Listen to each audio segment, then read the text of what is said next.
mit Lungenhochdruck, wenn man über seine Grenzen geht, dann kann With pulmonary hypertension, pushing the limits can have very serious consequences.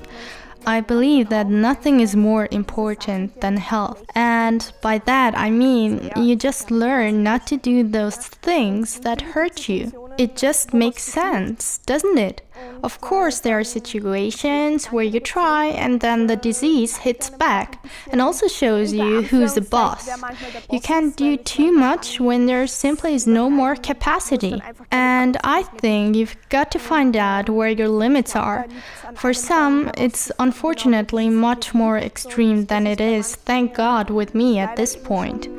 And it needs to be said that there are patients out there that just don't respond to certain treatment options and still have an insane amount of problems. If you consider that there are people who still can't walk to the refrigerator or can't get up in the morning simply because they don't have the strength, then you can also start thinking about how depressing it must be not being able to do anything simply because you don't have the strength and capacity. Erreichen kann, weil die Kraft und die Kapazität nicht da ist.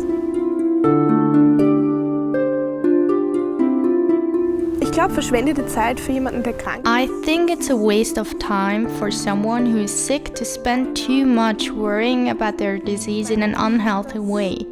I don't mean that people shouldn't deal with their diseases, because you have to find a way to understand how your body reacts to certain situations, because otherwise you can't live well with the disease. But if you spend every day sitting around, groaning and moaning and wondering what could have been, then I would say that's only going to hurt you in the long run, because it's so much nicer spending time having fun, isn't it?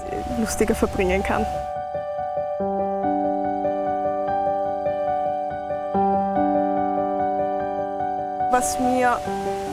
What most gets on my nerves is the pump that I have to carry around with me 24 hours everywhere as my faithful companion. Of course, it's a pain as a girl. I have to think about how it will work with my outfit so that it doesn't look too weird. There's always an extreme risk of infection. There's a tube that goes directly to the heart intravenously. It's not something you can ignore and something that really affects the disease. And I think that if I didn't have it, it would obviously be a lot easier to live with the disease. But I am also very grateful because without it, I wouldn't be doing so well. So it's a compromise I can accept. Kompromiss, den ich eingehen kann.